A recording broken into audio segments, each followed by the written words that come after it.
అంటే ఫస్ట్ నేను ఒక్కడి గుర్తుపెట్టుకోండి, బాప్టిజం తీసుకున్న వాళ్ళే ఉన్నారు ఇక్కడ అందరు 99%. ఎవరో ఒకరిద్దరు తప్ప ఎవరో ఒకరిద్దరు. అందుకనే మళ్ళీ నేను తీసుకోవాలంటే పర్వాలేదు. బాప్టిజం తీసుకున్నప్పుడు నేను ఏమడుగుతారు, నువ్వు 2000 సంవత్సరాల కింద యేసు ప్రభు ఈ భూమి మీదకి నీ కోసం వచ్చిందని నమ్ముతున్నావా అంటే నువ్వు ఏమంటావు?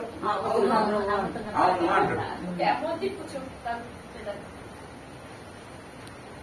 తర్వాత నీ పాపముల కొరకై యేసు ప్రభు సిలువ వేయబడిండు అని నువ్వు నమ్ముతున్నావా అంటాడు. ఇవే క్వశ్చన్లు అడుగుతాడు కానీ బాప్తిస్మం విషయంలో పాపం అంటే ఏందో నీకు చెప్పరు. ఇప్పుడు ఈ మధ్య కొన్ని కొత్తగా క్లాసులు స్టార్ట్ చేసిండ్రు. ఎట్లా అంటే పాపం అంటే ఏందో కొద్దిగా ఎక్స్ప్లెయిన్ చేస్తాను.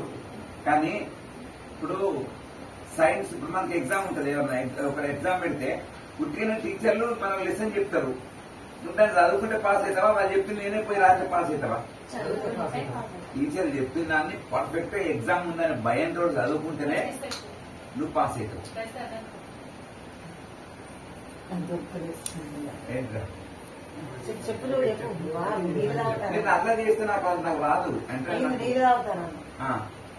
అయితే ఇప్పుడు మనకు పాపం గురించి కొత్తగా 2-3 క్లాసులు అని చెప్తారు ఎవరైనా, బాప్తిస్మం గురించి నువ్వు ఇట్లుండాలి అట్లుండాలని.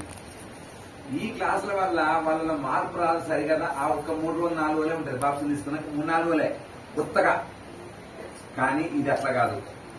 మనం రక్షణలో కూర్చుంటే మనం ప్రతి అవయవంతో పాపం చేస్తాం తెలుసా. ప్రతి అవయవం, నీ చేతులు పాపం చేస్తాయి, నీ కాళ్ళు పాపం చేస్తాయి, నీ నోరు పాపం చేస్తాయి, నీ పెదవులు చేస్తాయి, నీ నాలుక చేస్తుంది, నీ చెవులు చేస్తాయి, నీ హృదయం చేస్తుంది. ఇవన్నీ దేవుడు ఒప్పిస్తాడు. అప్పుడు కదా మనం దేవునితో అంటగట్టబడతాం. అప్పుడు నిజంగా పవిత్రత అంటే ఏంది, పాపం అంటే ఏంది అనేది అర్థమవుతుంది. ఇప్పుడు పసిపిల్లల హృదయాన్ని కలిగి ఉండమన్నాడు యేసు ప్రభు. ఇప్పుడు రక్షణ సాక్ష్యాలు ఏం చెప్పిండు, పసిపిల్లల్ని ఎత్తుకున్నట్టు. తర్వాత ఇంతకుముందు మనం వాక్యాలు ఏం చెప్పుకున్నాం, పాప విషయమై మనం ఎట్లుండాలి, సచ్చిన వారం అయి ఉండాలి. ఇలా సాక్ష్యాలు ఏం చెప్పినారు, పాపముల నన్ను చంపిండ్రు, చచ్చిపోయిన ఆల్రెడీ, మళ్ళా వాళ్ళ మోకాల రక్తం తగిలి నేను లేచిన అన్నదా లేదా. పాపం నిజంగానే మీరు ఈ ఎక్స్పీరియన్స్ అంటే అనుభవం అనేది పొందితే తప్ప నోటి మాటలు మనం వివరించలేము. నేను 4 మాటలు చెప్పొచ్చు, ఆమె 4 మాటలు చెప్పొచ్చు, ఇంకొకరు 4 మాటలు చెప్పొచ్చు. కానీ ఎవరు ఎందుకు చెప్పినా పొందుకున్నాడు. ఇప్పుడు 10th పాస్ అయ్యి ఈజీ అవ్వచ్చు అని పాస్ అయిన వాడు చెప్తాడు. కారణం ఎట్లుంటది, నువ్వు గట్టిగా చెప్తావా, కష్టపడితే నువ్వు పాస్ అయిన బట్ ఓకే. ఉద్యోగం ఉన్నాడు ఏమంటే ఏముంటది, ఈజీ అయినట్టు ఉద్యోగం అంటాడు. కానీ అది వచ్చేదాకా వీడు ఎగ్జామ్ రాసుకోవడానికి ఇంట్రెస్ట్ రాసుకోవడానికి వెళ్తుంది బాధ. అంటే రక్షణ అనేది కూర్చుండి దేవునితో పోరాడితేనే ఆ మజా ఉంటది, దేవునితో కనెక్టివిటీ కరెక్ట్ కుదురుతుంది.